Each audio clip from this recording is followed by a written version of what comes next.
अगर एक दिन आप खबर देखें और पता चले कि इंडिया की सबसे एंशंट माउंटेन रेंज अचानक गायब हो रही है, आप क्या महसूस करेंगे?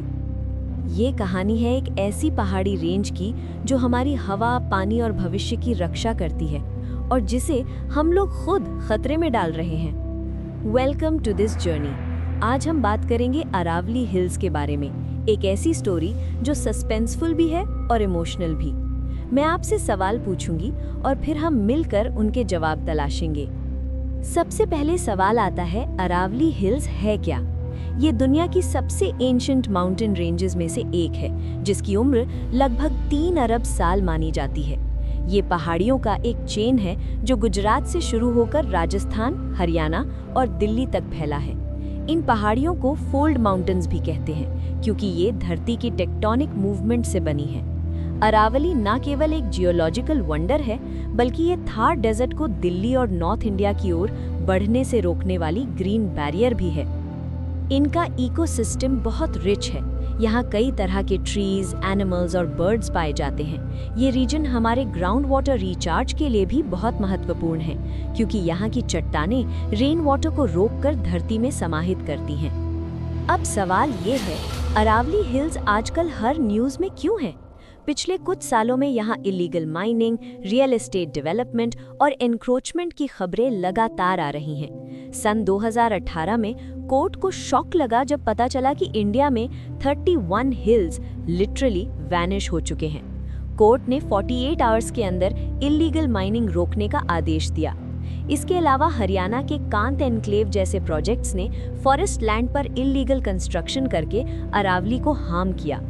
कोर्ट ने 2018 में सारे इल्लीगल स्ट्रक्चर्स गिराने का आदेश दिया।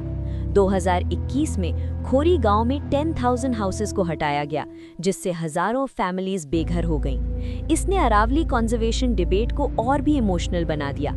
इन कंट्रोवर्सीज के बीच 2025 में सुप्रीम कोर्ट ने 100 मीटर एलिवेशन रूल पर बेस्ड डेफिनेशन एक्सेप्ट की, जिससे माइनिंग के रूल्स बदल सकते थे।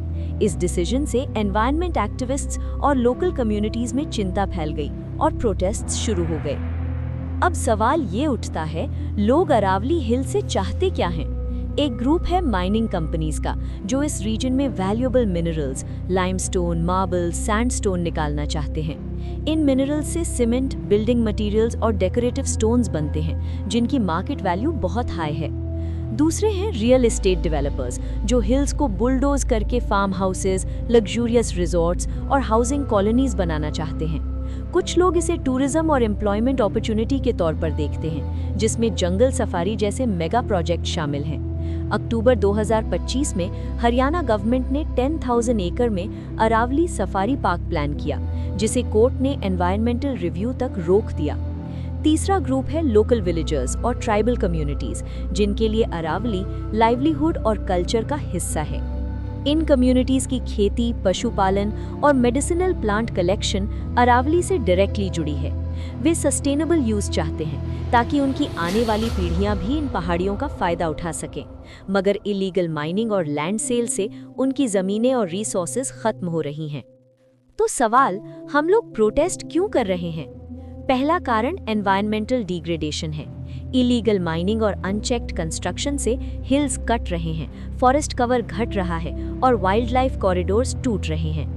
कोर्ट की 2025 के 100 मीटर डेफिनेशन में कंसर्न ये है कि जो हिल्स 100 मीटर से कम है, उन्हें अरावली के रूप में नहीं माना जाएगा।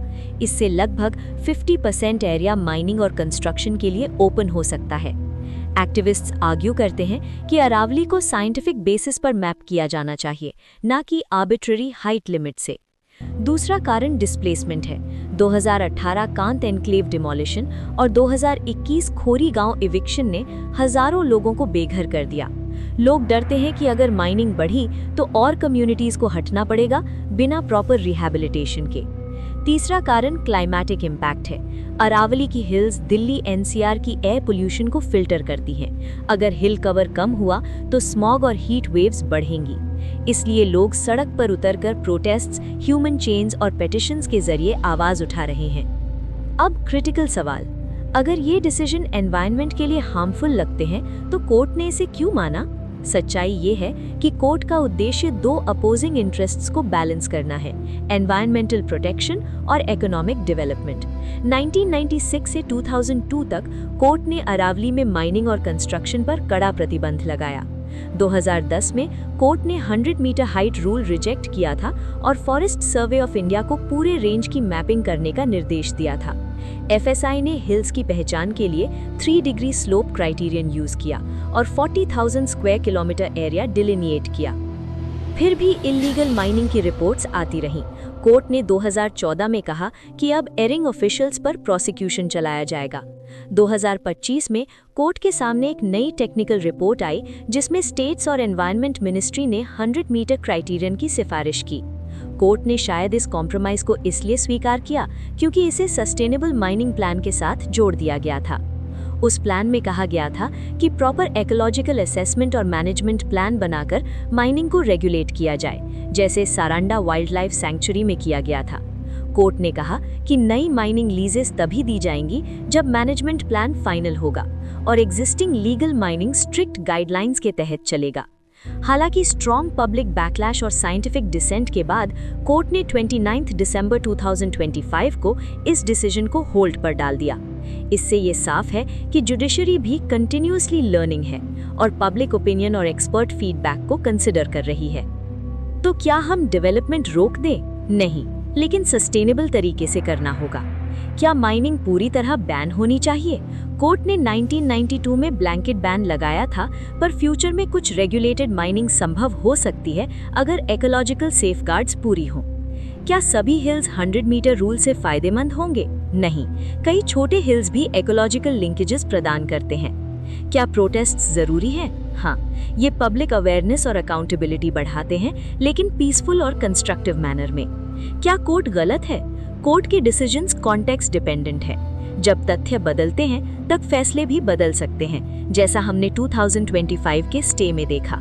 कौन जिम्मेदार है? गवर्नमेंट एजेंसीज, इंडस्ट्रीज और सिटीजन्स, तीनों। पॉलिसीज बनाना, उनका इन्फोर्समेंट और अवेयरनेस फैलाना सभी पर निर्भर है। एक बच्ची से पूछा गया, तुम अरावली हिल्स को क्यों बचाना चाहती हो? उसने जवाब दिया, क्योंकि ये मेरी फेवरेट स्टोरी बुक्स की फेरी माउंटेन्स है। अगर ये नहीं रहेंगी तो फेरी कहाँ डांस करेंगी? उस जवाब में इनोसेंस भी है और विजडम भी। अरावली हम सबकी कलेक्टिव इमेजिनेशन का हिस्सा है। अगर हम इन पहाड़ियों को खो देंगे तो हम सिर्फ एक जियोलॉजिकल स्ट्रक्चर नहीं, बल्कि अपनी कल्चरल हेरिटेज, क्लाइमेटिक शील्ड और इकोलॉजिकल ट्रेजर खो देंगे। अरावली हिल्स सिर्फ पत्थरों का ढेर नहीं, बल्कि हमारी सांसों का सहारा है। सवाल ये नहीं कि कोर्ट क्या फैसला लेती है, सवाल ये है कि हम बतौर समाज कौन सी दिशा चुनते हैं। Let's choose wisely before the green barrier turns into a barren scar.